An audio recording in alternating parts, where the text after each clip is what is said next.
Hello and welcome to Crab with Sarah.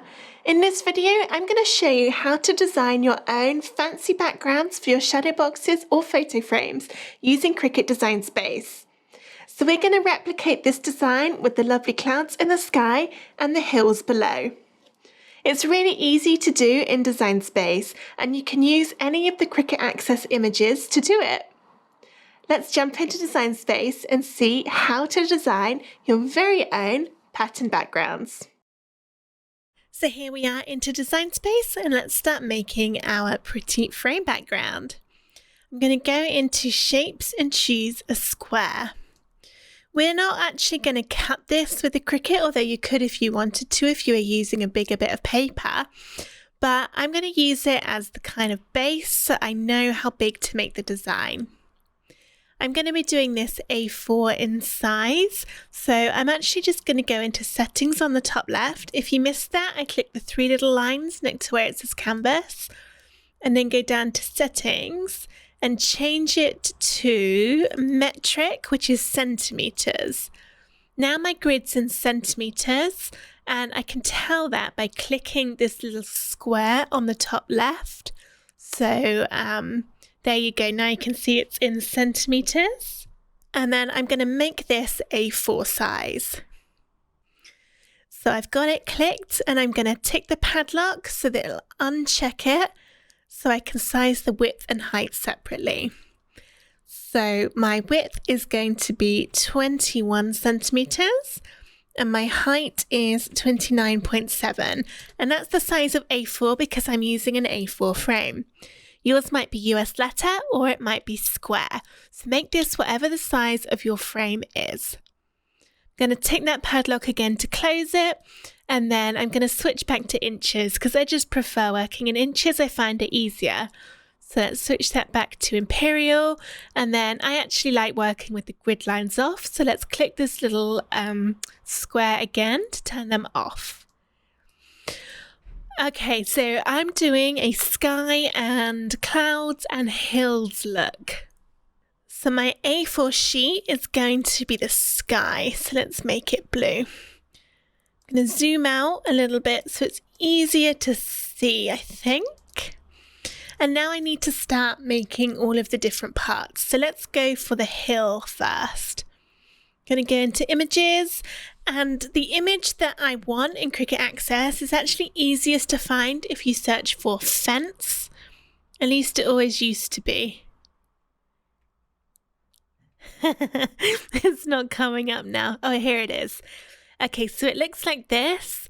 And if you click the eye, it shows you the number, which is M451C9. And I'll write that in the description of this video. So you could just type that number into the search box and it'll find it for you. So I'm going to press Insert Images. And here we go. I don't want the fence, so let's click that in the Layers panel and press Delete on the keyboard. Now I've got my grass and I need to make it the same width as the sky. So let's press this, and then I'm going to copy the width. So drag your mouse over the number in the width box. There we go. And then press Control and C if you're on a Windows computer, or Command C on a Mac, and that will copy that number. So now I can click on the grass, highlight the number in the grass and press Control and V or Command V on a Mac, paste, that pastes it in, so then hit Enter and it will resize it. So now that's the perfect width. So this is already looking like a pretty exciting background, but let's add some clouds. I'm going to go back into images and search for cloud. Under operation type, let's choose cut only, just to help filter some of these out. And I want some nice simple clouds, so under layers I'm going to choose single. And again, this just means it'll be easier for me to see what I am looking for. So let's go for this one. And it's nice if you've got a couple of different shapes. I quite like this one, and I can take the lightning bolts out. So 2 is probably enough. I like this one too, so now that's 3. So press Insert Images And here are my clouds. Let's take the lightning bolts off first. So if you have got anything that you want to remove parts of, just click it and then press Contour down the bottom right of the screen. Click into the bits you want to hide and then press the X and they'll be gone. I'll make all of these white.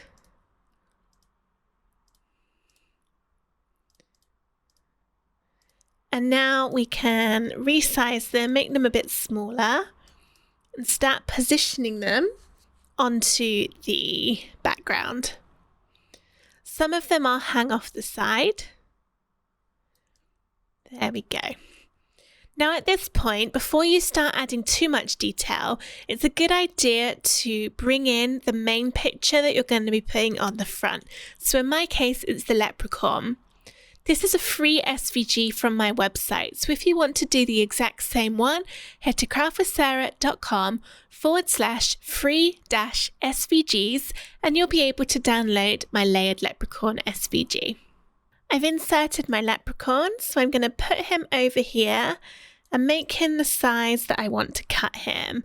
And as this is the main feature of the frame, I'm going to do him quite big and position him fairly sort of central. I don't want to get too close to the sides of my blue rectangle, just in case any of those edges get covered up by the sides of my photo frame. But that size is looking pretty good. This is a good idea to do because it means that you can then rearrange your clouds or other sort of elements that you're putting on your design to make sure they're not going to be completely hidden, and also that they're not poking out at any weird places. So I'm going to stick with those 3 clouds, and this is all I'm actually going to do in terms of adding images on. I'm going to keep it fairly simple. Now what you could do, and this is actually what I did when I made my frame that I showed you at the beginning, is you could cut the clouds at their proper size. So cut the entire clouds and then trim them when you stick them onto your card. So you'd cut out the entire clouds and then glue them onto your blue sheet or whatever color it is you're using, and then just take a pair of scissors or a scalpel and a craft knife and trim them down against the line of your base card so it'll fit in your frame. I like doing it that way just in case I decide to change the positioning when I stick it together, which is something I frequently do because, well, there's no real because, I just like to change my mind fairly often. However, if you are more set on having an exact positioning and you want it to look exactly like it does now, then what you can do is cut the clouds or the shapes you're using in Design Space so that you'll then have the straight edges along the edge of your base card to know where to stick it. To do this, I'm going to hide my leprechaun first just by clicking the little icon there. And then because I've got 3 clouds I want to cut, I need to make 3 copies of my base square. So let's click that in the layers panel and then duplicate it 3 times. I'm then going to hide the clouds and the grass. And then I can press select all, align, and then center. And that will put all of those squares one on top of the other, so I can now group them together. This needs to be at the bottom, so let's go arrange, center back. And now we can turn the other layers on by clicking that eye icon next to them in the layers panel. My blue squares have moved around a bit, so let's just put that back, and I know when it's in position because it will line up with the green grass. So there we go. Now I can click on that group of squares, press ungroup to separate the layers again. Now to make this a bit easier to see what I'm about to do, I'm going to recolor my duplicated squares. Let's do a yellow, a purple, and what don't we have? A red. Okay, so first things first, let's start with the first cloud. Click the first cloud layer in your layers panel, press shift on your keyboard and choose the top square, so that's my yellow one. With both of those selected, press slice down the bottom of the layers panel. That will cut the shapes out from each other. So now you can see in the layers panel, I have 4 separate slice results. I'm not going to need the yellow ones, so let's click those and just press delete on the keyboard. And then the cloud has been split into 2. So I've got the part that's still on the design, and that's what I want to keep. And then I don't want to keep this part that's been cut off the edge. So let's hit delete, and that's gone. Let's do the same with the next one. So click the next cloud, press shift, choose the next square, so the purple one, and then press slice. Delete the 2 purple layers, and this time we have these 2 shapes. We don't want those ones, we just want the cloud that's part of our design. And now you've guessed it, select the last cloud and the last brightly coloured square, press slice, delete the red, and then we've got this little bit on the outside we don't want, so delete that. I'm just going to drag my leprechaun layer to the top so he's above the clouds. And there we go. This would now be ready for me to cut, and I have sliced those clouds so that they're going to have those perfectly straight edges to align against my base blue when it's all cut out.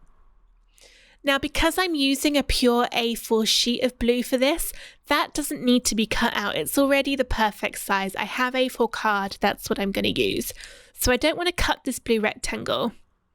So let's just go over to my layers panel and click the eye next to it to hide it.